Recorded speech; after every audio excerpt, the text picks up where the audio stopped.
చాలామంది బైబిల్ తెలియని వాళ్ళు ఏమనుకుంటారంటే ఇలాంటి మాట ఉందేమో అనుకుంటా. కనుక విమర్శించట్లేదు, కానీ కొంచెం నెక్స్ట్ టైం మళ్ళీ చదివినప్పుడు ఆ మాట మీద దృష్టి పెట్టాలని మీకు మనవి చేస్తున్నా. చాలా సంతోషం. గత కాలంలో నేను పలుమార్లు ఈ స్థలానికి రావడానికి, కొంత వాక్యం మీతో పంచుకోవడానికి కృపనిచ్చారు. మళ్ళా 2025 సంవత్సరంలో నవంబర్ నెలలో చాలా కాలం తర్వాత మరలా ఈ రాత్రి మీతో వాక్యం పంచుకునే అవకాశం దేవాది దేవుడు కల్పించినందుకు మరి నా హృదయమారా దేవునికి కృతజ్ఞతాస్తుతులు చెల్లిస్తూ ఉన్నాను. దేవునికి స్తోత్రం. మరి దైవజనులు చెప్పారు, ఇలాగా మీరు వెళ్ళండి వాక్యం చెప్పడానికి అన్నప్పుడు నేను ఏ విధమైనటువంటి వాక్యం చెప్పాలి అని ఒక తలంపు లేకుండా నేను ఈ స్థలానికి వచ్చాను. దేవుడి స్తోత్రం. కనుక సరే, దేవుడు ఏదో ఒక మాట మన హృదయంలో ఉంచకపోతాడా అని ఒక ఆలోచనతో వచ్చినప్పుడు నా మనస్సులో దేవుడు ఒక మాటను జ్ఞాపకం చేస్తున్నాడు. ఆ మాటను మనం కొద్ది నిమిషాలు ధ్యానం చేద్దాం. పరమగీతాలు 2వ అధ్యాయము 14వ వచనం చదువుదాం. పరమగీతాల గ్రంథము. చూడండి, నేను సమయానికి ముగించడానికి ప్రయత్నం చేస్తాను. ఒకవేళ కొన్నిసార్లు మర్చిపోయామని ముందుకెళ్తే రాజుబాబు గారు నన్ను కొంచెం ధైర్యం చేసి ఆపాలని ప్రేమతో కోరుతున్నాను. దేవునికి స్తోత్రం. ప్రియులరా, ఇక్కడ వాక్యంలో మనం ఆలోచన చేస్తూ ఉన్నప్పుడు, బండ సందులలో ఎగు నా పావురమా, పేటు బీటులను ఆశ్రయించు నా పావురమా, నీ స్వరము మధురము, నీ ముఖము మనోహరము, నీ ముఖము నాకు కనబడనిమ్ము, నీ స్వరము నాకు వినబడనిమ్ము. ప్రియులరా, ఇక్కడ చదవబడిన వాక్య భాగమును గురించి మనం ఆలోచన చేసినప్పుడు, ఈ పరమగీతాలు అనేటువంటివి మనం ఆలోచిస్తే కనుక ఒక రాజుగారికి అనగా సొలొమోనుకి అతను ప్రియురాలుగా చెప్పబడుతూ ఉన్న షూలమ్మితికి మధ్య జరిగిన సంభాషణ ఇది. భౌతికంగా మనం చూసినప్పుడు సొలొమోను గారికి షూలమ్మితికి సంబంధించిన సంగతులు, కానీ ఆధ్యాత్మికముగా పోల్చుకున్నప్పుడు ప్రభువైన యేసుక్రీస్తు వారు సొలొమోను స్థానములో ప్రభువారిని మనము జ్ఞాపకం చేసుకుంటున్నాం. షూలమ్మితి స్థానములో సంఘాన్ని గురించి మనము ఆలోచన కలిగి ఉండాలి. కనుక పరమగీతాలు ఎప్పుడు చదివినా కూడా మనము లౌకిక జ్ఞానముతోటి, లోక సంబంధమైన ఆలోచనతో మనం చదవకూడదు. ఇది బైబిల్ గ్రంథము కనుక భక్తిభావముతోని, ఆధ్యాత్మికమైనటువంటి దృక్కోణంలో మనము ఈ వాక్య భాగాన్ని చూస్తూ ఉండాలి. ప్రియులరా, రాజు అయినటువంటి సొలొమోను గారు మనం ఆలోచన చేసినప్పుడు బైబిల్లో రాజులు వారు యుద్ధ కాలమున ఒక వాహనాన్ని, సమాధాన కాలమున ఒక వాహనాన్ని వారు ఉపయోగించేవారు. అంటే రాజుగారు గుర్రం ఎక్కి వస్తున్నాడు అని అంటే ఆ రాజ్యంలో యుద్ధం జరగబోతుంది అని అర్థం. అదే రాజుగారు ఒక గాడిద మీద ప్రయాణం చేస్తున్నాడు అని అంటే ఆ దేశంలో యుద్ధాలు ఏమీ లేవు గనుక రాజుగారు ప్రజల్ని సందర్శించడానికి వస్తున్నాడు, అది సమాధాన కాలము అని చెప్పి దాని అర్థం. కాబట్టి రాజుగారు సొలొమోను గారు, ప్రియమైన బిడ్డలారా, ఆయన గాడిద మీద ప్రయాణం చేస్తూ సమాధాన కాలములో దేశంలో ఉన్నటువంటి పట్టణాలను సందర్శిస్తూ ఉన్నప్పుడు ఒకరోజు షూలమ్మితిని చూచాడు. ఈ షూలమ్మితి గొర్రెలను కాచుకునేటువంటి ఒక యవన కన్యక. ఆమెకు అన్నలు ఉన్నారు. వాళ్ళు కొన్ని గొర్రె పిల్లల్ని, మేక పిల్లల్ని ఆమెకిచ్చి ఆ పొలాల వెంబడ వాటిని మేపాలి అని చెప్పి వారు ఆమెని తొందర పెడుతూ ఉన్నటువంటి తరుణంలో రాజు అయినటువంటి సొలొమోను ఆ అమ్మాయిని చూచి తన మీద తన మనస్సు కేంద్రీకరించి తనను ప్రేమించాలి అనే ఉద్దేశంతో రాజుగారు కూడా రాజుగా వెళ్లకుండా ఆయన గొర్రెల కాపరిగా వెళ్ళి ఆయన గొర్రెలను కాస్తూ ఆ పొలాల మధ్య శూలమ్మితితోటి తన మనస్సులో ఉన్నటువంటి ఆ ఉద్దేశాన్ని చెప్పడం జరిగింది. తరువాత సొలొమోను రాజ్యానికి వెళ్ళిపోయాడు. ఆ తరువాత జరిగినటువంటి సంభాషణ ఈ ప్రియురాలి హృదయములో సొలొమోను గూర్చినటువంటి ఆలోచనలతో ఆమె ఆ ధ్యానములో ఉంటూ ఉంది. సొలొమోను గారు రాజ్య పాలనలో నిమగ్నమైపోయినప్పటికీ కూడా తన మనస్సులో షూలమ్మితిని గూర్చిన ధ్యాసే ఉంది. ఆ ఇద్దరి మధ్య ఉన్న సంభాషణే ఈ పరమ గీతాలు. అందులో ఒక వచనంగా మనము ఈరోజు వాక్యాన్ని ధ్యానం చేయబోతున్నాం. మా సంఘంలో 2-3 అధ్యాయాలు పూర్తయ్యేసరికి 36 వర్తమానాలు మా సంఘంలో మా ఆత్మీయ బిడ్డలకు నేర్పించడం జరిగింది. కాబట్టి నాకెంతొచ్చో అంతా మీకు చెప్పను కానీ, మీరు వినగలిగినంత కూడా చెప్పను కానీ, దైవజనులు ఇచ్చిన సమయంలో ఎంతో కొంత మీకు ఈ రాత్రి చెప్పడానికి ప్రయత్నం చేస్తాను. దేవునికి స్తోత్రం. మీరు వినాలి. మధ్య మధ్యలో నేను స్తోత్రం అలాంటివి చెప్తా ఉంటాను. మీరు అప్పుడు ఒక స్తోత్రం చెప్తే నేను తృప్తి పడిపోతాను. ఎందుకంటే అందరూ ఇక్కడే ఉన్నారు, మెలుగుగానే ఉన్నారు, వింటున్నారు అని నేను భ్రాంతి చెంది అలా ముందుకు వెళ్ళిపోతానండి. కనుక ఇక్కడ వాక్య భాగములో ఈ సొలొమోను గారు ఈ 2వ అధ్యాయము 14వ వచనంలో షూలమ్మితిని పావురముతో పోల్చాడు. బండ సందులలో ఎగురున పావురమా, పేటు బీటులను ఆశ్రయించిన పావురమా, నీ స్వరము మధురం, నీ ముఖము మనోహరము అన్నాడు. నీ స్వరము మధురమైంది, నీ ముఖము మనోహరమైనది అని చెప్పి ఆయన ఆ తర్వాత లైన్లో చెబుతున్నాడు, నీ స్వరము వినబడనిమ్ము, నీ ముఖము కనబడనిమ్ము. నేను ఆ లైన్లో మీకు కొద్ది నిమిషాలు చెప్తాను. నీ స్వరము వినబడాలి, నీ ముఖము నాకు కనబడాలి అన్నాడు.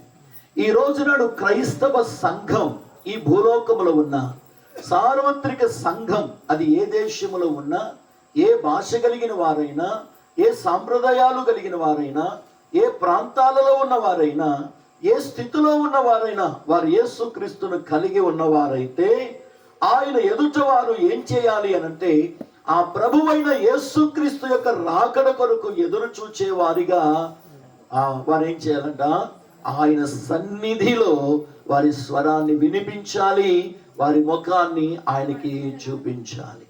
కాబట్టి ప్రియమైన దేవుని బిడ్డలారా, ఈ వాక్య భాగములు 34వ అధ్యాయంలో మీరు కీర్తన వాక్య భాగములో మీరు చదివినప్పుడు వారు ఆయన తట్టు చూడగా వారికి ఏమి కలిగింది అనంటే వెలుగు కలిగింది అని రాస్తూ ఉన్నాడు. కాబట్టి దేవుని సన్నిధిలో ఉండి దేవునికి మొరపెట్టి దేవుని వైపు చూచినప్పుడు మనకేం కలుగుతుంది అంటే క్రీస్తులో ఉన్నటువంటి ఆ ప్రకాశము, దేవునిలో ఉండేటువంటి ఆ వెలుగు, ఆ యొక్క మహిమ, ఆ ప్రకాశము మనలోనికి రావాలి, వస్తుంది.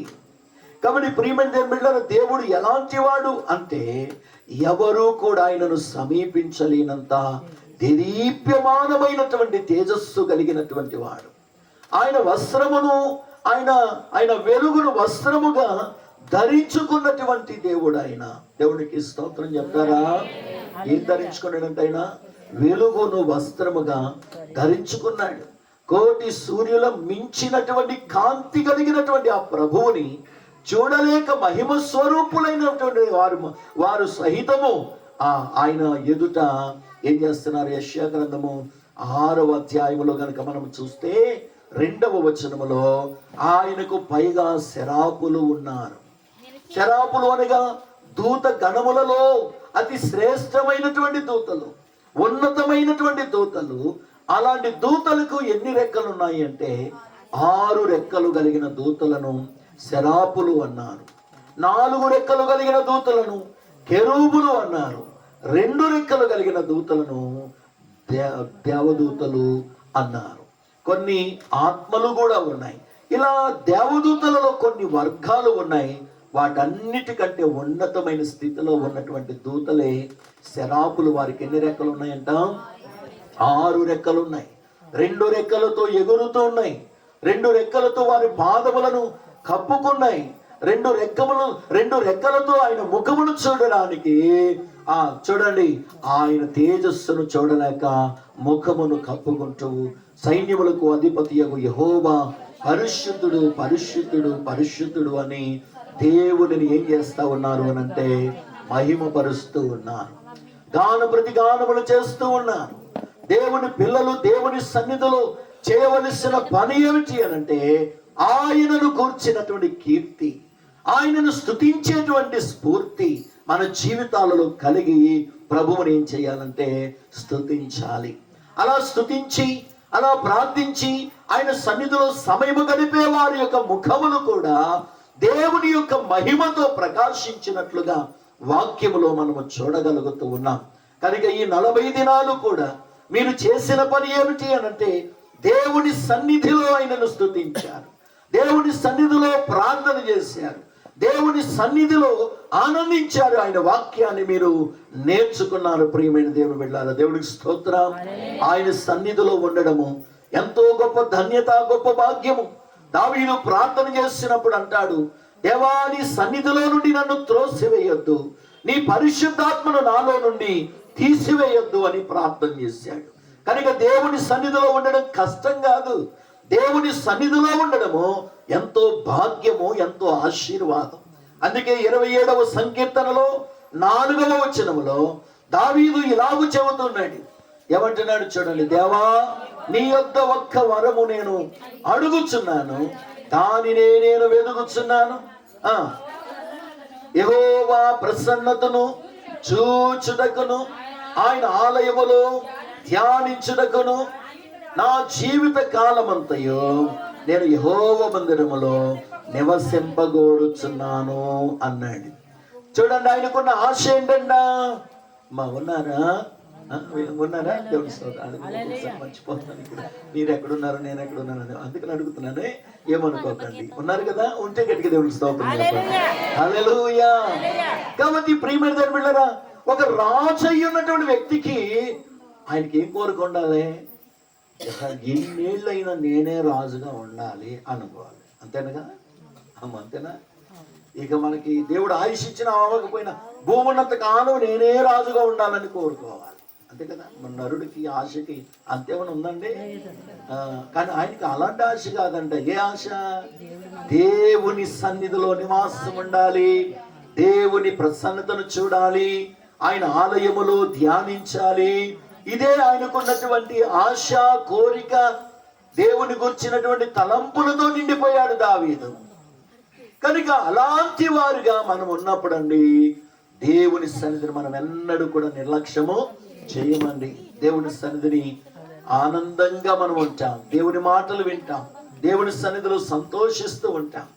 బైబిల్లో ఒక స్త్రీ ఉందండి, ఆమె 87 సంవత్సరాలు వయసు కలిగినటువంటి స్త్రీ. ఆమె పేరు అన్న.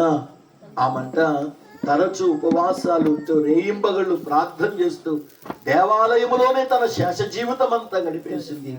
ప్రభు అయిన యేసుక్రీస్తును కన్నులారా చూచి ఆ దినాన్ని ఎంతో పరవశించిపోయింది. కొంతమందికి దేవుని సన్నిధి అంటే, పాటలంటే, ప్రార్థన అంటే, ప్రభు సన్నిధిలో సమయం గడపడం అంటే, ఆయన దర్శనాలు చూడడం అంటే ఎంతో ఆనందము, సంతోషం. కనుక ప్రియమైన దేవుని బిడ్డలారా, ఎవరైతే దేవుని సన్నిధికి వచ్చి ఆయన తట్టు చూస్తారో వారికి ఏం కలుగుతుంది? వెలుగు కలుగుతుంది. ఏం కలుగుతుంది చెప్పండి? వెలుగు కలుగుతుంది. ఏం కలుగుతుందమ్మా? వెలుగు కలుగుతుంది. కాబట్టి మోషే మనం చూస్తూ ఉన్నప్పుడు బైబిల్లో మోషే అనబడినటువంటి ఒక నాయకుడు కనబడతా ఉన్నాడు. నిర్గమకాండము 30 చూడండి, నిర్గమకాండంలో 34వ అధ్యాయమా చూడండి. ఒకసారి ఆ మాటలు మీకు జ్ఞాపకం చేస్తాను. నిర్గమకాండము 34వ అధ్యాయంలో చూడండి 29 నుండి మనం చదువుదాం. మోషే సీనాయి కొండ దిగుచుండగా శాసనములు గల 2 పలకలు మోషే చేతిలో ఉండెను. అతడు ఆ కొండ దిగుచుండగా ఆయన అతనితో మాట్లాడుచున్నప్పుడు తన ముఖ చర్మము ప్రకాశించిన సంగతి మోషేకు తెలిసి ఉండలేదు. అహరోనును ఇశ్రాయేలీలందరూ మోషేను చూచినప్పుడు అతని ముఖ చర్మము ప్రకాశించను గనుక వారతనిని సమీపింప వెరచిరి. మోషే వారిని పిలిచినప్పుడు అహరోనును సమాజ ప్రధానులందరూ అతని యొద్దకు తిరిగి వచ్చిరి. మోషే వారితో మాట్లాడెను. అటు తరువాత ఇశ్రాయేలీలందరూ సమీపింపగా సీనాయి కొండ మీద యెహోవా తనతో చెప్పిన యావత్తు అతడు వారికి ఆజ్ఞాపించెను. మోషే వారితో మాటలు చెప్పుడు చాలించి తన ముఖము మీద ముసుగు వేసుకొనెను. చూడండి, తన ముఖం మీద ఏం వేసుకున్నాడు అంటే 40 రోజులు ఆ కొండ మీద దేవునితో గడిపేసరికి దేవుని యొక్క తేజస్సు, దేవుని యొక్క మహిమ, దేవుని యొక్క ప్రకాశము ఎవరిలోకి వచ్చేసింది చెప్పండి. అమ్మా, నేను తెలుగులో చెప్తున్నాను కదండి, అది తెలుగునా? దేవుడి స్తోత్రం. తెలుగే కానీ మాకు తెలియనంత తెలుగులాగా ఉందండి మీ తెలుగు అన్నట్టుగా అనుకుంటారు. నేను ఒకసారి బెంగళూరు వెళ్తున్నప్పుడు ఒక్కొక్క స్టేజీకి వెళ్ళేసరికి ఒక్కొక్క విధంగా వాళ్ళ భాష ఉండేది. తెలుగు వాళ్ళే. అలా ఏలూరు ఆ ప్రాంతం దగ్గరికి వెళ్ళేసరికి అట్టా ఇట్టా అట్లా ఇట్లా అన్నారు. ఇంకా కొంచెం ముందుకెళ్తే ఏంది గీంది ఆ బూంది అంటామన్నారు. ఇంకా కొంచెం ముందుకెళ్తే వచ్చి ఉన్నాడు, వెళ్ళి ఉన్నాడు అని పుస్తకాల్లో రాసుకునే భాష విన్నాను. అవన్నీ విన్నప్పుడు నాకు భలే ఆశ్చర్యం వేసింది. అరే, ఒక తెలుగే ఇంత రకాలుగా ఉంది అని అనుకున్నాను. అలాగే ఎక్కడన్నా భాష యాస ఇలాగే మీకేమో కంగారు పెడుతుందేమో, ఈ డిక్షనరీ తీసుకొని చదువుకోవాలేమో అన్నట్టుగా మీరు ఉన్నారేమో అనుకున్నాను. అలా ఏం లేదు కదండి, పర్వాలేదు కదా. ఓకే, దేవుని స్తోత్రం చెప్పండి. హల్లెలూయా. 40 దినాలు మోషే కొండ మీద గడిపినప్పుడు మోషే ముఖము ప్రకాశించింది. మోషే ఎవరండి? ఏమన్నా పరలోకం నుండి దిగొచ్చాడా మోషే? చెప్పండి. లేకపోతే మార్స్ గ్రహం నుండి వచ్చాడా? లేకపోతే వేరే వేరే లోకాల నుండి వచ్చాడా? లేదు. ఈ భూమి మీద మనుషులకు పుట్టి మానవుడిగా పెరిగి మనుషుల మధ్య సేవ చేసిన ఒక గొర్రెల కాపరి. ఆ వ్యక్తి దేవునితో సహవాసం చేసినందుకు ఆయన ముఖం ఏమైపోయింది చెప్పండి? ప్రకాశించింది. ప్రియమైన దేవుని బిడ్డలారా, చూడండి, మనం చిన్నప్పుడు స్కూల్కి వెళ్ళేటువంటి ఆ దినాలలో చూడండి చాలా మంది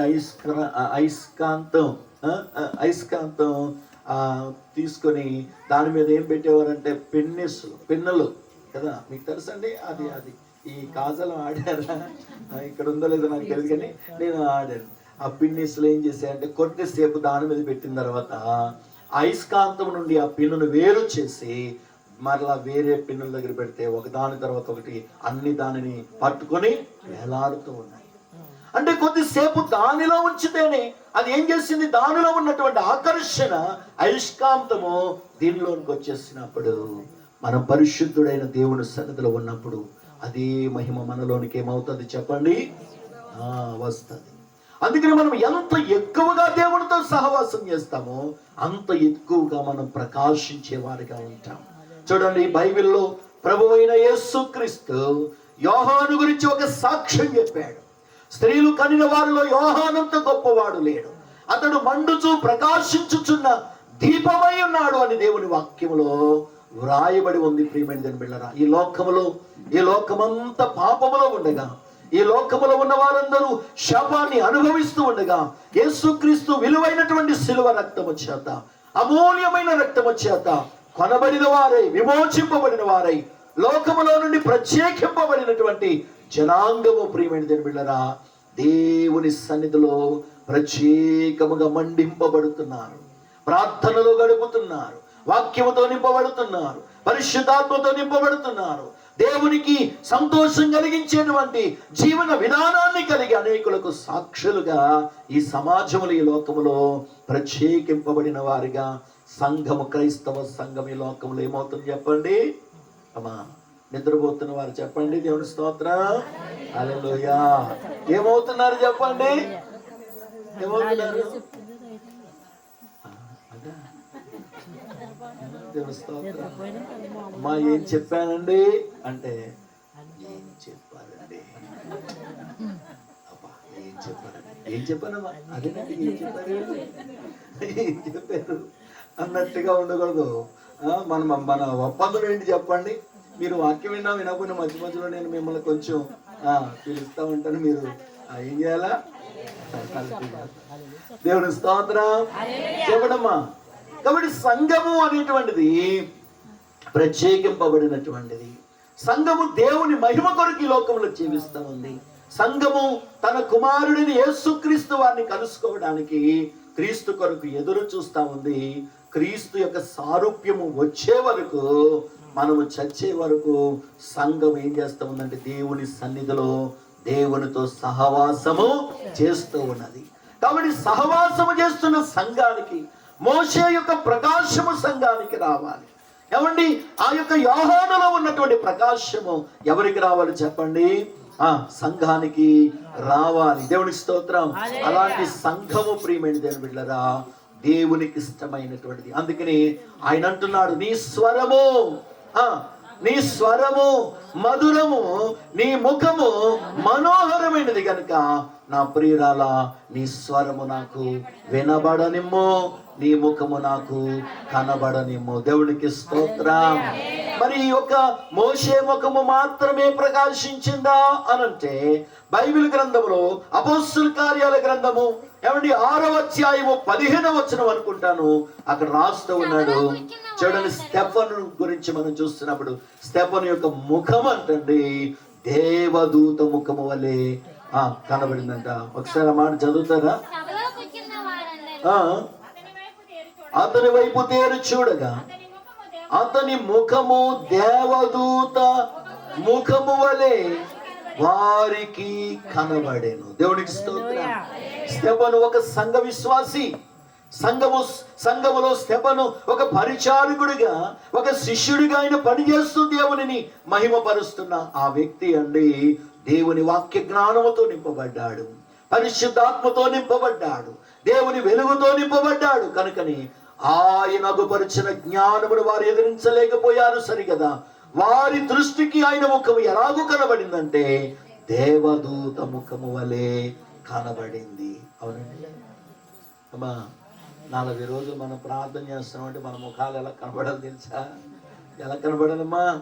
అయ్యి బాబో, మా ఇంటికి దేవదూతలు వస్తున్నారు అనుకోవాలి. ఎవరు? మీ ఇంటికి అలోళ్ళు, మీ పిల్లలు, మీ భర్తలు, మీ ఇరుగు పొరుగు వారు. అమ్మో, సహోదరి దేవదూత అయిపోయింది, ఆమె ముఖము ప్రకాశిస్తుంది, అబ్బో దేవుని మహిమతో నింపబడింది అన్నట్టుగా ఉండాలి మనం. దేవుని స్తోత్రం, హల్లెలూయా. కొంతమంది ప్రార్థనకి వెళ్ళేటప్పుడు హుషారుగా వెళ్తారు, ప్రార్థన అయిపోయిన తర్వాత నీరసంగా వెళ్ళిపోతారు. ఏమ్మా అంటే సాగు కొట్టేసి గంట సేపు. మీరు అలా అనుకుంటున్నారమ్మా? రాగరాగే 4 వచ్చారు, ఇప్పుడు ఈ 4 ప్రసంగం ఇవ్వాలి చెప్పేస్తారేమో అనుకుంటారా? అలా ఏం లేదు కదమ్మా. దేవునికి స్తోత్రం, హల్లెలూయా. హల్లెలూయా. పక్కన ఉన్న వాళ్ళు ఎవరు చెప్పట్లేదు. దేవునికి స్తోత్రం చెప్పండి. కాబట్టి స్టెఫను ముఖము దేవదూత వలె ప్రకాశించింది. ఏమండి, ఇంకా యోహాను గురించి యేసు ప్రభు చెప్పాడు, అతడు మండుచు ప్రకాశించుచున్న దీపమై ఉన్నాడు అంటున్నాడు. దీపం ఏం చేస్తా చెప్పండి? దూపం ఇస్తుందా? వెలిగిస్తుందా? పూర్వకాలం మన కరెంటు లేని రోజుల్లో కిరసనాలు గుండ్లతోటి అలాంతర్లు వెలిగించేటప్పుడు దానికి చిమ్ని పెట్టి, దానికి అది ఏదో ఉండేది కదా, భాష మర్చిపోయానండి పదాలన్నీ. అదేం చేసేవారు, తెల్లారైదప్పటికి ఎంత మసారేసారు, ఏ రోజుకి ఆ రోజే తుడుచుకునే వాళ్ళు అవి. అవునా?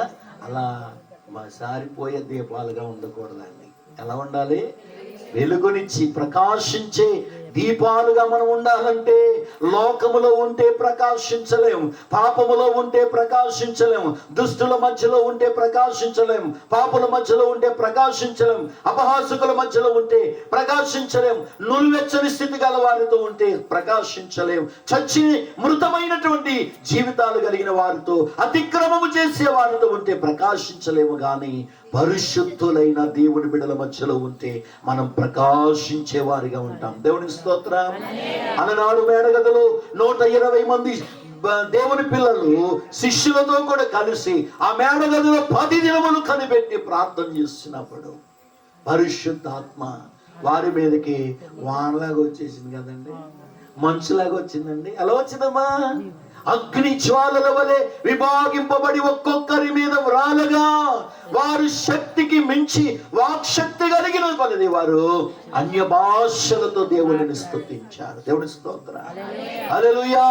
మనం దేవుని సన్నిధిలో గడుపుతున్నామంటే, వాక్యం వింటున్నామంటే, మోకాళ్ళను కలిగి ఉన్నామంటే, ప్రార్థన చేస్తూ ఉన్నామంటే, పరిశుద్ధుడైన దేవుడిని స్తుతిస్తున్నామంటే, మనం ఆయన తట్టు చూస్తున్నామంటే ఆ వెలుగు మోషేలోకి వచ్చినట్లుగా, ఆ వెలుగు యోహానులోనికి వచ్చినట్లుగా, ఆ వెలుగు దూతలలోనికి వచ్చినట్లుగా, ఆ వెలుగు స్తెఫనులోనికి వచ్చినట్లుగా అదే వెలుగుతో సంఘములో ఉన్న మనము నింపబడే వారిగా ఉండాలి. దేవుడికి స్తోత్రం చెప్తారా? హల్లెలూయా, హల్లెలూయా. అందుకని ఒక పాట ఉండిందండి, నాకు సరిగా రాదు, పాటలు మర్చిపోయిన, ఊరికే గుర్తు చేస్తున్నాను అనమాట. ఎందుకంటే మొత్తం పొడవునా అలాగే ప్రసంగం చెప్పేది మీరు అలాగే పడుకుంటారని మధ్యలో పాట కొద్దిగా అలాగే మీకు గుర్తు చేస్తున్నాను. చదువుకోండి, సర్దుకోవద్దు, చదువుకోండి. దేవుని స్తోత్రం చెప్పండి. నీ ముఖము మనోహరము, నీ స్వరము మాధుర్యము, నీ పాదాలు అపరంజిమయము, యేసయ్యా నా ప్రాణ ప్రియుడా, మనగలనా నిన్ను వేడి క్షణమైనా, యేసయ్యా నా ప్రాణ ప్రియుడా, మనగలనా నిన్ను వేడి క్షణమైనా, నీ ముఖము మనోహరము, నీ స్వరము మాధుర్యము, నీ పాదాలు అపరంజిమయము. హల్లెలూయా. కాబట్టి ప్రియమైన దేవుని బిడ్డలారా, ఆయన స్వరము మధురమైనది, ఆయన ముఖము మనోహరమైనది. ఆయన ప్రేమించి ప్రాణమిచ్చి ఆయన రక్తముతో కొనుక్కున్నటువంటి సంఘము యొక్క ముఖము కూడా ఎలా ఉండాలంటే మనోహరమైనదిగా ఉండాలి. ఆ సంఘము యొక్క స్వరం కూడా ఎలా ఉండాలి? మధురముగా ఉండాలి. దేవుని స్తోత్రం. కొంతమంది మాట్లాడటం చేత కాదు. ఏమా పిల్ల, ఎలా ఉన్నావా పిల్ల అంటాడు. అదే పిలుపు. సంఘంలోకి వచ్చేవాళ్ళు దేవుని పిల్లలు అలాగా మాట్లాడకూడదు. ఎట్లా మాట్లాడాలి చెప్పండి? కొంచెం కృపాసహితముగా, ప్రేమతోటి మంచిగా మనం మాట్లాడాలండి. ఉప్పు వేయబడినట్లుగా, రుచికరముగా, కృపాసహితముగా ఉండాలంటండి. మన భాష వినే కొందే భలే మాట్లాడుతున్నారే, ఇంకా వినాలే, ఇంకా వినాలే అన్నట్టుగా ఉండాలి. దేవుని స్తోత్రం. చెవులు మూసుకుని అనకూడదు. ఏమ్మా చెవులు మూసుకొని చెవిపోటు వస్తుందండి అనకూడదు. దేవుని స్తోత్రం చేస్తాను. కాబట్టి కృపాసహితంగా ఉండాలి. పులసైనా పులిసెట్టుకుంటే రుచిగా ఉంటుంది, కానీ పులిసెట్టినా ఏం చేసినా అందులో ఉప్పు వేయకపోతే రుచి ఎక్కడ ఉంటుంది?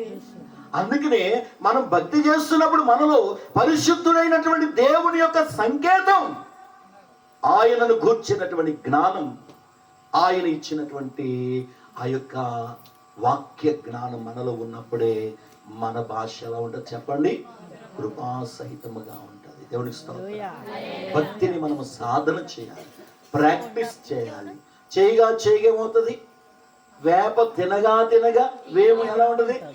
తీయగా ఉంటుంది. పాడగా రాగం అంతేనమ్మా. సరిగా చదువుకోలేదు. దేవుని స్తోత్రం. మీరు అందరూ ఉంటారు ఎవరో ఏదో ఒక ప్రక్క నుంచి సహాయం చెయ్యకపోతారా అని అలా దిగేసాను. ఈత రాకపోయినా సరే ఈ ఎవరో కాపాడతారని. దేవుని స్తోత్రం. అంతేనండి. అది తినగా యేసు రక్తం చేయి. పాడగా పాడగా మీ అందరికి నాకులాగా రాదన్నమాట. ఎవరో ఒకరిద్దరు చెప్తున్నారు. ఓకే రైట్, దేవుని స్తోత్రం. టైం పరిగెడుతుంది, ప్రసంగం మధ్యలో ఆగిపోతుంది. ముందుకెళ్ళిపోదామా? మెలుగుకున్న వాళ్ళు దేవుని స్తోత్రం చెప్పండి. నిద్రపోతున్న వాళ్ళు 2 సార్లు స్తోత్రం చెప్పండి. యథార్థవంతులందరూ ఇక్కడే ఉన్నందుకు దేవునికి మహిమ కలుగుతుంది. కానీ దేవుని స్తోత్రం. మిమ్మల్ని నవ్వించాలనేది నా ఉద్దేశం కాదండి. కనుక మీరు ఎంత జాగ్రత్తగా వింటున్నారనే దానికి టెస్ట్ అన్నమాట. Okay right. ఇక్కడ మనం చూస్తే మన స్వరము వినబడాలి. ఎవరికి వినబడాలి? దేవునికి వినబడాలి. మన ముఖం ఆయనకి కనబడాలి. ఆయన అంటున్నాడు, నా గొర్రెలను నేను ఎరుగుదును, నా పిల్లల్ని, నా భక్తులను నేను ఎరుగుదును అంటున్నాడు. ఎరుగుదును అంటే ఎప్పుడో ఒకసారి అలా కనబడి 10 ఏళ్ల తర్వాత వచ్చామనుకోండి. ఇప్పటికే మీలో చాలా మంది నన్ను గుర్తుపట్టలేదు. ఇంతకుముందు ఇప్పుడు అయ్యగారు మీకు చెప్పారు గతంలో చాలా సార్లు వచ్చారు అని. ఇప్పుడు కొంతమంది నన్ను గుర్తుపట్టలేకపోయారు. దేవుడి స్తోత్రం చెప్పండి. ఎవరో అనుకున్నారు. దేవుడి స్తోత్రం. అలా ఈయన ఎవరో అనుకున్నారు. ఎప్పుడో చూసినట్టే ఉంది, ఎప్పుడో చూసినట్టే ఉంది అని ఇంకా కొంతమంది పోల్చుకుంటూ ఉన్నారు. దేవుడి స్తోత్రం. నేను ప్రసంగం అయిపోయి ఇంటికి వెళ్ళిపోయిన తర్వాత కూడా వీళ్ళకి ఆదివారం వరకు గుర్తొస్తారన్నమాట. ఎవరైనా అంటే మరి మనకే ఇంత కన్ఫ్యూజన్ ఉన్నప్పుడు ఎప్పుడో ఒకసారి దేవుడి దగ్గరికి వెళ్ళి దండం పెట్టుకుని దేవుడిని మర్చిపోతే దేవుడికి మనం ఎలా గుర్తుంటాం? దేవుడిని మనం ఎరిగిన వారమైతే దేవుడు మనల్ని పేరు పెట్టి పిలిచే వారిగా ఉండాలంటే దేవుడి స్తోత్రం.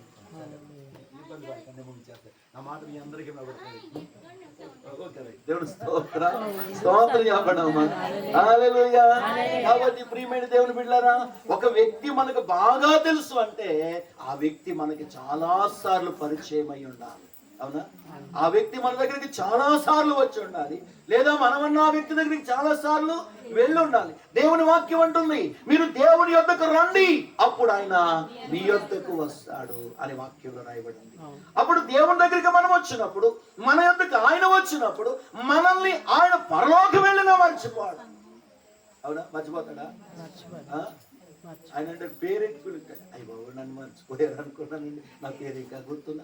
గుర్తుంది, ఎలా మర్చిపోతాను అంటాడు. అవునా కదండి? అవునా కదండి? అవునా కదండి?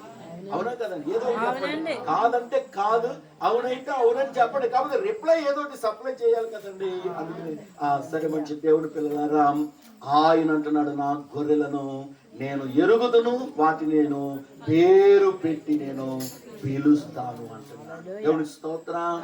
కాబట్టి ఆయన నిన్ను పేరు పెట్టి పిలవాలి.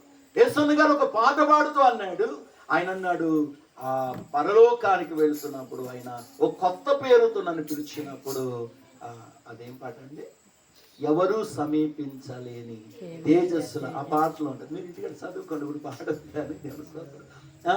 ఎవరికి తెలియని ఓ కొత్త పేరుతో నిత్య మహిమలో నన్ను పిలుచు ఆ శుభవేళ ఏమవుదును, నేనేమవుదును అన్నాడు. చూడండి, అంతమందిలో ఆ పేరుతో ఆయన పిలిస్తే, నిన్ను పిలిస్తే ఆయన దగ్గర నీ గుర్తింపు ఉన్నందుకు నువ్వెంత సంతోషించాలి కదా. దేవుడి స్తోత్రం. హల్లెలూయా.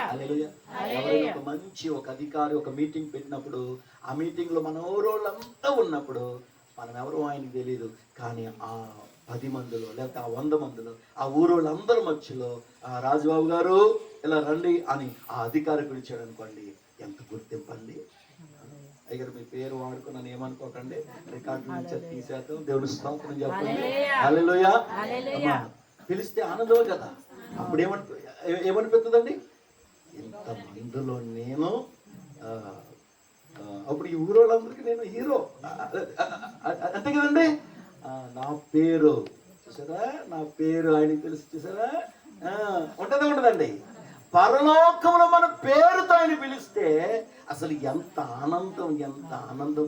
ఆ పిలుపు, దేవుడు మనల్ని పిలవాలి అని అంటే మనము 40 దినాలు కాదు, 80 దినాలు కాదు, జీవితాంతము దేవుని సన్నిధిలో ఆ పరిశుద్ధమైన పర్వతము మీద సన్నిధి అనుభవాన్ని కలిగి దేవుని ముఖారవిందాన్ని చూస్తూ ఆయన సన్నిధిలో మనము కనిపెడుతూ ప్రార్థిస్తూ ఆయన వాక్యాన్ని చదువుతూ ఆయనను స్తుతిస్తూ కీర్తిస్తూ ఉన్నప్పుడు ఆ వెలుగు మనకి కలుగుతా ఉంటది. దేవునికి స్తోత్రం చెప్దామా? హల్లెలూయా. చెప్పండి చెప్పండి. మోషే ముఖం ఏమైంది? వెలిగిందా అమ్మా? చెప్పండి. వెలిగిందా? చెప్పాలమ్మా. వెలిగింది. స్తెఫను ముఖం ఏమైంది? వెలిగిందా? అయితే ఆ దూతలు భయపడిపోయారంట. ఎందుకు? ఆ దూత వారి ఎదుట నిలబడగానే వెలుగు ప్రకాశించింది. దూత ముఖములో నుండి ఏమొస్తుంది చెప్పండి? వెలుగు వస్తుంది. కాబట్టి వారు భయపడ్డారు. కాబట్టి ప్రియమైన ముగించేద్దాం. కంగారు పడుతుంది. ఆయన టైం చూసుకోవట్లేదేమో, కంగారులో ఏదైతే చెప్పేస్తున్నారని అనుకోకుండా మనం అప్రమత్తంగానే ఉన్నాను. దేవుడి స్తోత్రం చెప్పండి. ఈ మాట ఎప్పటి నుంచి మర్చిపోవట్లేదు తెలుసా? మంతా తుఫాను దగ్గర నుంచి ఏ మూత తీసుకున్నా ఆ మాట వినపడుతుంది. దేవుడి స్తోత్రం. అందుకని తొందరగానే ముగించేస్తాను. మీరు కంగారు పడకండి. ఎందుకంటే చలిలో పెద్ద పెద్ద కోట్లు వేసుకొచ్చాం. మా అన్నయ్య అన్నాడు, నువ్వు పాస్టర్ గారు కదా, కోట్ వేసుకుని వచ్చుంటే వాళ్ళందరూ బాధపడతారు, తీసేయండి. వెంటనే తీసేసి కింద ఎక్కేసి వచ్చేసారు. దేవుడి స్తోత్రం. కాబట్టి మీరేం భయపడకుండా నేను తొందరగా ముగించేస్తాను. ఇక్కడ మనం ఆలోచించేస్తే ఆయన సన్నిధిలో మనం గడిపినప్పుడు, ఆయన తట్టు మనం చూసినప్పుడు మనం ఏమవుతుంది చెప్పండి? వెలుగుతో నింపబడతాం. మోషే నింపబడ్డాడు. ఎంతగా నింపబడ్డాడు అంటే ఆ వెలుగును చూడడానికి ఎవరు కూడా సాహసం చేయలేకపోయారు, ధైర్యం చేయలేకపోయారు, ఆయన దగ్గరికి రాలేకపోయారు, భయపడ్డారు. కాబట్టి ఆ ప్రజల యొక్క క్షేమము కొరకై మోషే ఏం చేశాడు చెప్పండి? తన ముఖము మీద ముసుగు వేసుకొని గుడారములు ప్రవేశించే వరకు ఆ ముసుగు ఆయన తీయలేదంటండి. అలాగే స్తెఫను ముఖము దేవదూత వలె ప్రకాశించింది. అలాగే యోహాను యొక్క చూడండి, ఆయన జీవితంలో ఆయన సాక్ష్యము గురించి ప్రభు చెప్తూ ఉన్నాడు. ఆయన మండుతూ ప్రకాశించుచున్న దీపమై ఉన్నాడు అని చెప్తా ఉన్నాడు. అంత మాత్రమేనా ప్రియమైన దేవుని బిడ్డలారా? మత్తయి సువార్త 4వ అధ్యాయములో, అలాగే లూకా సువార్త 4వ అధ్యాయములో ప్రభువైన యేసుక్రీస్తు 40 దినాలు ఉపవాసం ఉండి అరణ్యములో ఆయన ఉపవాసం ఉన్నప్పుడు ఆ 40 దినాలు కూడా ఆయన అడవి మృగములతో ఆయన పోరాడాడు. సాతాను ఆయనను శోధించినప్పుడు ఆ సాతానును ఆయన జయించగలిగాడు. ప్రియమైన దేవుని బిడ్డలారా, ఆ 40 దినాలు కూడా ఆయన ఏమీ కూడా తినలేదు, త్రాగలేదు. అలాంటి పరిస్థితుల్లో పరిశుద్ధాత్మ ఆయనను ఏం చేసింది చెప్పండి? బలపరిచింది. అందుకని ఆ అపవాది ఆయనను శోధించినప్పుడు, నీవు దేవుని కుమారుడైతే ఈ రొట్టెను రాళ్లుగా చేసుకో, ఈ రాళ్లను రొట్టెలుగా చేసుకుని తినమంటే ఆయన ఏం చెప్పాడు చెప్పండి? మనుష్యుడు రొట్టె వలన కాదు గాని దేవుని నోట నుండి వచ్చే ప్రతి మాట వలన జీవించును అని దేవుని వాక్యములో ఆయన ఎత్తి చూపించాడు. దేవుడి స్తోత్రం చెప్పండి. మరలా అంటుంది, నువ్వు దేవుని కుమారుడు అయితే నీ దేవాలయపు శిఖరము మీద నుండి కిందకు దూకు, నా దేవదూతలు నీ పాదములకు రాయి తగలకుండా వారిని నిన్ను ఎత్తు పట్టుకుంటారు అంటుంది. ఇంకేమంటుంది? ఒక్క క్షణములో ఈ లోక మహిమలన్నీ చూపించి ఏమంటుందంటే, ఇదిగో నువ్వు నాకు సాగిలపడి నమస్కారం చేస్తే ఈ లోక రాజ్యాలన్నీ నీకు ఇస్తాను అంట. ఒక దీక్షలో ఉన్నప్పుడు, దేవునితో సమయం గడుపుతున్నప్పుడు ఎలాంటి ఆఫర్స్ ఎన్ని వచ్చినా గానీ వాటిని మనం సున్నితంగా ఏం చేయాలి చెప్పండి? తిరస్కరించాలి. కొంతమంది ఆరంభిస్తారు, నేను వస్తానండి 40 రోజులు పాటలు వస్తానండి. 4 రోజులు వచ్చిన తర్వాత ఆ రోజు కొత్త serial starting advertisement, tick tick tick అని వారం రోజులు ఇంకా రాబోయే రోజుల గురించి ముందు నుంచే చూపిస్తా ఉండేటప్పుడు కీలక మనసు, అయ్యో బాబు స్టార్టింగ్ నుంచే చూసేయాలని ఇక ఏం చేస్తారంటే 5వ రోజుని యజ్ఞనామం పెట్టేస్తారు. అమ్మ ప్రార్థనకు రాలేదంటే, వద్దాం అనుకున్నాను కానీ అమ్మ ఇవాళ కొంచెం ఫ్యాన్ బాగలేదు, వచ్చే వారం వస్తానండి అంటారు. మరి ఏం చేస్తారు ఈ వారంలో? స్టార్టింగ్ ఎపిసోడ్ చూడడానికి. అంటే సాతాను తీసుకొచ్చిన మహిమది. మిమ్మల్ని కాదండి, మీరు మంచివాడు. దేవుడి స్తోత్రం చెప్పండి. నేను కాకినాడ వెళ్ళినప్పుడు కాజాలు ఎక్కడ దొరుకుతాయి అని అడిగాను. వాళ్ళు ఇక్కడే చూపించారు. దేవుడి స్తోత్రం. పాలకుల దగ్గరే కాజాని గ్రామం ఉంది, అక్కడ చాలా బాగుంటాయి, అక్కడ కొనుక్కోండి అన్నారు. దేవుని స్తోత్రం. కాబట్టి మేము మన ఆఫీసులు కూడా వెళ్ళాం అన్న. నేను అక్కడ ద్వారపూడి అని కూడా మీటింగ్కి వెళ్ళినప్పుడు అక్కడ కూడా ముగించేద్దాం, కంగారు పడకండి. మీరు ఏంటంటే ఒక మీటింగ్లో ఇన్ని మీటింగ్లు ఉండకూడదండి, ముగించేద్దాం. దేవుడి స్తోత్రం చెప్పండి. హల్లెలూయా. దేవుని పిల్లలు ఇక్కడ మనం ఆలోచన చేస్తానండి. మోషే ముఖం ప్రకాశించింది, స్తెఫను ముఖము ప్రకాశించింది, యోహాను ముఖము ప్రకాశించింది, యేసయ్య ముఖము కూడా ప్రకాశించింది. ఎక్కడంటే మనం ఆయన రూపాంతర కొండ మీదకి వెళ్ళినప్పుడు యేసుక్రీస్తు సీనాయి కొండ మీదకి వెళ్ళలేదు, మోషే సీనాయి కొండ మీదకి వెళ్ళాడు. యేసు ప్రభు వెళ్ళిందేమో ఆ రూపాంతర కొండ. ఆ కొండ మీదకి వెళ్ళినప్పుడు అండి యేసు ప్రభు యొక్క వస్త్రాలంతా దగదగా మెరుస్తూ వచ్చాయంట. ఆయన ముఖము సూర్యుని వలె ప్రకాశించెను అని వాక్యంలో మనం చూస్తా ఉన్నాం. అంటే నేనేం చెప్పదలుచుకున్నాను అంటే, మనము దేవుని సన్నిధిలో ఉన్నప్పుడు దేవుని యొక్క ఆ దివ్యమైన మహిమ మనలోనికి మనకు తెలియకుండానే మనలోకి వస్తుంది. దేవునిలో ఉండే శక్తి మనకు తెలియకుండానే మనలోకి వస్తూ ఉంది. దేవుని అభిషేకం మనలోనికి దిగి వస్తూ ఉంది. అందుకని ప్రియమైన బిడ్డలారా, ఇందాక మనం చదివిన వాక్యములో మోషే తన ముఖము ప్రకాశిస్తుంది అనే సంగతి ప్రజలు చెబితేనే గాని మోషేకు తెలియలేదు. నువ్వు నిజంగా భక్తి చేయి, నిజంగా దేవుణ్ణి అనుసరించు, నిజంగా ఆయన మార్గంలో నడు, నిజంగా ఆయన వెలుగు నీలోనికి వస్తుంది. ప్రియులరా, అలాంటి వెలుగు నీకు కావాలి అంటే, నీవు లోకంలో నువ్వు ప్రత్యేకింపబడిన వ్యక్తివైతే, యేసయ్య రక్తములో నువ్వు కడగబడిన వ్యక్తివైతే, యేసుక్రీస్తు నిజముగా విశ్వసించిన వ్యక్తివైతే, నీ ముఖము ఆయనకు కనబడాలి, నీ స్వరము ఆయనకు వినబడాలి. అందుకని ఆయన అంటున్నాడు, నా పావురమా, బండ సందులలో ఎగరే నా పావురమా, నీ ముఖము మనోహరమైనది, నీ స్వరము మాధుర్యమైనది, అందుచేత నీ ముఖము నాకు కనబడనిమ్ము, నీ స్వరము నాకు వినబడని. ఏ స్వరం అండి? మన స్వరం అనేకుల క్షేమము కోరుకునే స్వరం అండి. దేశం బాగుండాలని కొన్ని ప్రార్థన చేసే స్వరం అండి. ఇరుగు పొరుగు వారు బాగుండాలని ప్రార్థన చేసే స్వరం అండి. రోగులు బాగుపడాలని ప్రార్థన చేసే స్వరం అండి. వ్యాధిగ్రస్తులు స్వస్థత పొందుకోవాలని, ఇరుకుల్లో ఇబ్బందుల్లో ఉన్నవారు ఆ యొక్క ఇరుకుల నుండి ఇబ్బందుల నుండి బయటపడాలని, శాపాన్ని అనుభవిస్తూ మానసిక రుగ్మతలతో వ్యాధులతో ఆ సతమతమైపోతున్న కుటుంబాలు, చీకటిలో ఉన్నవారు వెలుగులోనికి రావాలని వారి విడుదల కొరకు ప్రార్థన చేసే స్వరం అండి సంఘానిది. అందుకనే తిమోతితో పౌలు చెప్తాడు, మనము సుఖముగాను సౌఖ్యముగాను బ్రతుకు నిమిత్తము మనుషులందరి కొరకు, అధికారుల కొరకు, రాజుల కొరకు నీవేం చేయాలంటున్నాడు? ప్రార్థన చేయాలంటున్నాడు. సంఘం నువ్వు పిలిచినా పిలవకపోయినా అందరి కొరకు సంఘం ఏం చేస్తుంది చెప్పండి? ప్రార్థన చేస్తుంది. దేశ ప్రధాని దగ్గర మొదలుకొని, రాష్ట్ర ముఖ్యమంత్రి దగ్గర మొదలుకొని, గ్రామ పంచాయతీ అధికారి మొదలుకొని, గ్రామ వార్డు నెంబర్ వరకు కూడా ప్రతి అధికారి కొరకు ఏం చేస్తారు చెప్పండి? క్రైస్తవులు ప్రార్థన చేస్తారు. అందరి క్షేమము కొరకు, అందరి ఆరోగ్యాల కొరకు, అందరి సమాధానము కొరకు, అందరి బాగోగుల కొరకు ప్రార్థన చేస్తున్నారు. ఇక్కడ ప్రభావతి గారు అలాగే రాజుబాబు గారు ఆ విధముగా ఏం చేస్తున్నారు చెప్పండి?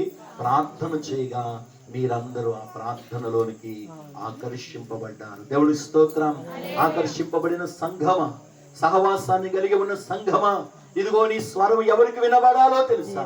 యేసయ్యకు వినబడాలి, మన ప్రియుడికి వినబడాలి, మన ముఖం ఆయనకు కనబడాలి.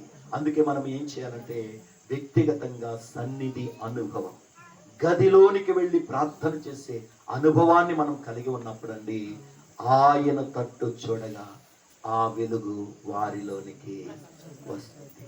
కాబట్టి ఆ వెలుగు చేత మనం నింపబడాలి. 40 దినాలు మీరు ప్రార్థన చేశారు, ఎంత అద్భుతం కదండి. ఏలియా అంట, ఏలియా గారు తెలుసండి?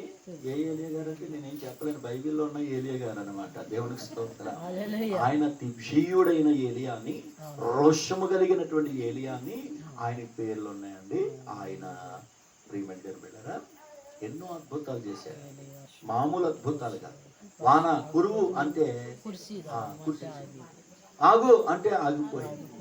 అలాంటి అద్భుతాలు చేసినటువంటి ఏలియానంట ఒక స్త్రీ వార్నింగ్ ఇచ్చేటప్పటికి భయపడిపోయి ఆ రేగు చెట్టు కింద, బదరీ వృక్షము కింద, బాధల్లో మామూలు బాధలు కాదండి, ఆ తల ఉంచుకొని మనేదగా ఉన్నాడంట. తింటూ మానేశాడు, ఇక సువార్త ప్రకటించడం మానేశాడు, ఇక ఒకలాగా విచారంలోకి వెళ్ళిపోయాడు. పరలోకము నుండి దేవదూత వచ్చి ఏమిచ్చిందండి ఆయనకి? ఏమిచ్చింది? మాకు తెలియదండి, అప్పుడు మేము లేమండి అంటారు. ఏమిచ్చిందండి? ఒక రొట్టె ఇచ్చింది, అప్పం ఇచ్చింది, తర్వాత నీళ్ళు ఇచ్చింది. ఏలియా లే, నీవు శక్తికి మించిన ప్రయాణం నీకుంది, ఈ రొట్టె తిను, ఈ నీళ్లు త్రాగు అని చెప్పి ఏలియాను బలపరిచినప్పుడు ఆ రోజు ఆ రొట్టె తిన్నాడు, ఆ రోజు ఆ నీళ్లు తాగాడు. ఆ దేవదూత చెప్పిన మాటల చేత బలపరచబడి ఆ శక్తి చేత 40 దివారాత్రములు ఆగకుండా ప్రయాణము చేసిన ఏలియా, మరణాపేక్ష కలిగి ఆ చెట్టు కింద కూర్చున్న ఏలియా అసలు మరణమే రుచి చూడకుండా మహిమలోకానికి అగ్నిరథము మీద ఆయన ప్రయాణం చేయగలిగాడు. అంటే సన్నిధి అనుభవము కలిగినటువంటి వాడు. దేవునికి స్తోత్రం.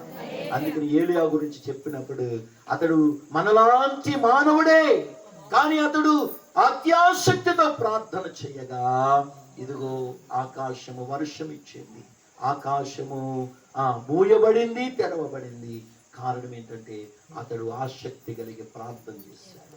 మనం కూడా ప్రార్థన చేయాలి. ఇదిగో ఒక పాస్టర్ గారు ప్రార్థన చేయగా ఇంతమంది వచ్చినప్పుడు మీరందరూ ప్రార్థనా పరులైతే దేశమే వెలిగించబడతారు. దేవుని స్తోత్రం.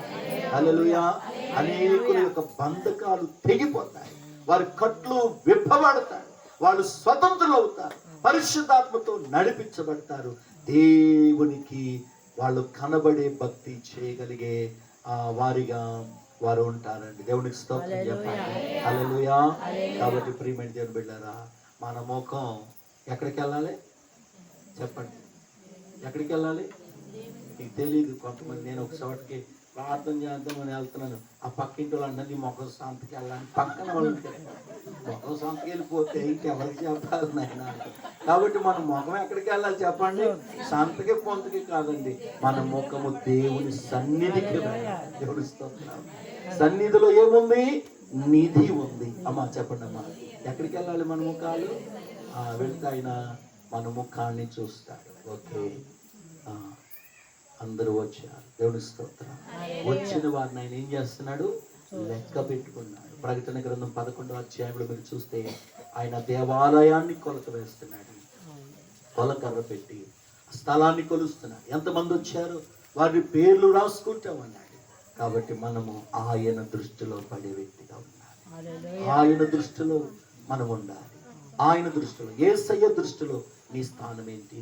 ఆయన సన్నిధిలో ఉంటే నీవు ప్రకాశిస్తావు. నిజంగా నీ కుటుంబానికి, నీ గ్రామానికి, నీ ఇరుగు పొరుగు వారికి నీవు ఆశీర్వాదకరమైన ఒక వ్యక్తిగా, ఆశీర్వాదకరమైన ఒక సహోదరుడిగా, ఆశీర్వాదకరమైన ఒక సహోదరిగా నీవు ఉండగలుగుతావు. దేవుడికి స్తోత్రం. ఆ సన్నిధి అనుభవాన్ని కలిగిన దానియేలు దగ్గరికి దేవదూత వచ్చి అంటుంది, దానియేలు నీవు బహుప్రియుడవు అంటుంది. దేవుని స్తోత్రం. హల్లెలూయా. ఇదిగో ప్రభు అయిన యేసుక్రీస్తు రూపాంతర కొండ మీద ఆయన ముఖము సూర్యుని వలె ప్రకాశిస్తున్నప్పుడు మేఘములో నుండి పరలోకపు స్వరము వినబడుతుంది, ఇదిగో ఈయన నా ప్రియ కుమారుడు, ఈయన యందు నేను ఆనందిస్తున్నాను. మన విషయంలో దేవుడు ఆనందించాలి అని అంటే మనం ఎక్కడికి రావాలి చెప్పండి అమ్మా? ఎక్కడికి రావాలమ్మా? ఎక్కడికి రావాలమ్మా? చెప్పండి చెప్పండి. ఎక్కడికి రావాలి? దేవుని సన్నిధికి రావాలి. వచ్చి ఏం చేయాలి? అట్టే కాళ్ళు అలాగా సాగుకొని, అమ్మా ఇదంతా నాది. రైలు బండిలో వెళ్ళేటప్పుడు అండి రిజర్వేషన్ ఇది నాది అన్నట్టు అలాగా అని మీరు కాదులేండి అమ్మ, మీరు చక్కగా ఒప్పుడుగా కూర్చున్నారు. కొంతమంది అలాగా ఇది మాది అన్నట్టుగా ఆ 2 కాళ్ళు చాపేసి ఆ అట్టే ఇంకా స్తంభం ఏదో ఒకటి దొరుకుతుంది దానికి అలాగ ఈపు జారేసేసి కళ్ళు అలాగ వాల్చేసి నోరు అలా తెరిచేసి అనుభవించు రాజా అన్నట్టుగా వాళ్ళు ఏం చేస్తారు చెప్పండి? దేవుడు స్తోత్రం చెప్పండి. హల్లెలూయా. ఆ విధానంలో ఉంటే నువ్వు దేవుడికి కనబడతావా? అమ్మ ప్రార్థన అయిపోయిందా అని వెళ్ళిపోతా. ప్రార్థనకి వెళ్ళి ఉపయోగం ఏముందమ్మా? ఏమంటే 2 మాటలు విన్నారా? ఏమన్నా పాటలు పాడారా? అని ప్రార్థన చేశారా? ఏమంటే 2 మాటలు మోసుకెళ్ళాలి కదండి అమ్మ చెప్పండి. అవునా? మనం అందుకొరకు రావట్లేదు దేవుని సన్నిధి. దేవుని సన్నిధికి వచ్చినప్పుడు అంటండి ఎంతో విలువైన స్థలానికి వెళ్తున్నాం. ఎక్కడికి వెళ్తున్నాం? దేవుని సన్నిధికి వెళ్తున్నప్పుడు మన ప్రవర్తన జాగ్రత్తగా ఉండాలి. అలా ఉండి ఆయన మాటలు కడు శ్రద్ధగా వినినప్పుడు, ఆ మాటలు ప్రభావం మన హృదయంలో పనిచేసినప్పుడు మన హృదయాన్ని పరిశుద్ధాత్ముడు ఒప్పిస్తాడు. ఎలాగంటే ఆయన సన్నిధిలో లోబడి ఉండటం మనకి నేర్పిస్తాడు. అప్పుడు మనము దేవుని సన్నిధిలో ప్రార్థన చేయగలుగుతాం. అలా ప్రార్థన చేసినప్పుడు మనలో ఉన్నటువంటి మలినం ఆయన వాక్యము చేత కడిగేసి మనలను పరిశుద్ధపరిచి తన వాక్కుతో అభిషేకంతో మనలను నింపినప్పుడండి మనము చక్కగా దేవుని వెలుగుతో నింపబడతాం. అందుకనే ఆయన వెలుగును వస్త్రముగా ధరించుకున్నాడు కాబట్టి భక్తుడు అన్నాడు, యెహోవా నాకు వెలుగాయే అనే పాట పాడారు కదా. దేవుని స్తోత్రం. యెహోవా నాకు రక్షణయే అని పాడాము. మరి ఆ యెహోవా తన కుమారుడైన యేసుక్రీస్తుని లోకానికి ఏమని పరిచయం చేశాడు అంటే, ఆ వాక్యములో జీవముండెను, ఆ జీవము మనుషులకు వెలుగై ఉండెను అన్నాడు. అందుకని యేసు ప్రభు తన గురించి తాను చెప్పాడు, నేను లోకమునకు వెలుగై ఉన్నాను అన్నాడు. ఆయనను వెంబడించిన తన శిష్యులతో తన ప్రజలతో చెప్పాడు, మీరు లోకమునకు వెలుగై ఉన్నారు అన్నాడు. వెలుగు అనగా సమస్త విధములైన మంచితనము, సత్క్రియలు అన్నాడు. ఆ సత్క్రియలు అనేటువంటి వెలుగు మీరు ప్రకాశింపనివ్వండి అన్నాడు. ఆ వెలుగు మనలో వెలగాలంటే వెలిగించిన దీపాలు మంచం కింద పెట్టకూడదు, వెలిగించిన దీపాలు కొంచెం కింద పెట్టకూడదు. మంచం కింద పెడితే ఏమవుతామా? మంచం కాలిపోద్ది. కొంచెం కింద పెడితే ఆరిపోద్ది. మనం ఆరిపోవడానికి వెలిగించబడలేదు, మంచం కింద పెట్టి కాల్చేయడానికి వెలిగించబడలేదు. దీపస్తంభం మీద ఉండి అనేకులకు వెలిగివ్వడానికి వెలిగించబడ్డాం. కాబట్టి వెలిగించబడిన మనం ఆయన తట్టు చూడగా మన ముఖాలు ఏమవుతాయి చెప్పండి? మోషేలాగా, దేవదూతలాగా, స్తెఫనులాగా, ఇంకా ఇంకా యేసు ప్రభులాగా, ఇంకా ఇంకా యోహానులాగా, అలాగ మనం వెళ్ళి ప్రకాశించాలి. దేవునికి స్తోత్రం. హల్లెలూయా. ప్రకాశిస్తారా? చెప్పండి అమ్మా. ప్రకాశించే వాళ్ళు ఇంకో పని చేస్తారు, ప్రకటిస్తారు. కాబట్టి మీరు ప్రకటిస్తూ ప్రకాశిస్తూ ప్రభువు మహిమ మీలో ప్రకాశించేటట్టుగా మీరు జీవిస్తూ ప్రభువుని మహిమపరిచే వారిగా మీరు ఉండాలని కోరుతూ మరలా చెబుతున్నాను, మనము వధువు స్థానములో అంటే షూలమ్మితి స్థానములో మనం ఉన్నాము గనుక, వరుడు స్థానములో అనగా సొలొమోను స్థానములో ప్రభువైన యేసుక్రీస్తు ఉన్నాడు గనుక, ఆ వరుడు చెబుతున్న మాట ఏంటో తెలుసా? నా ప్రియురాలా, నా పావురమా, బండ సందులలో ఎగిరే నా పావురమా, నీ స్వరము మధురము, నీ ముఖము మనోహరము, నీ స్వరము నాకు వినబడాలే, నీ ముఖము నాకు కనబడాలి. నీ స్వరము నాకు వినబడనిమ్ము, నీ ముఖము నాకు కనబడనిమ్ము. ఈ రాత్రి ఒక తీర్మానం మనం కలిగి ఉందాం. 40 రోజులుగా ప్రభు సన్నిధిలో గడిపిన మనము ఒక తీర్మానం కలిగి ఉందాం. ఏంటో తెలుసా? యేసయ్యా, నా ముఖము ప్రతిరోజు నీ సన్నిధిలో కనబడుతుంది, నా స్వరం ప్రతిరోజు నీకు వినిపిస్తాను అని ఒక తీర్మానము కలిగి ప్రతిదినము వ్యక్తిగత ప్రార్థన ఉండాలి, కుటుంబ ప్రార్థన ఉండాలి, సంఘ ప్రార్థన ఉండాలి. అలాగ ఉండి మండి దండిగా ప్రభువు కొరకు మనము సిద్ధపడదాం. దేవుడి మాటలు దీవించి మనలను బలపరుచును గాక. ఆమేన్, ఆమేన్, ఆమేన్. ప్రార్థన చేసుకున్నామండి. సాక్ష్యాలు ఉన్నాయండి. నేను చిన్న ప్రార్థన చేసి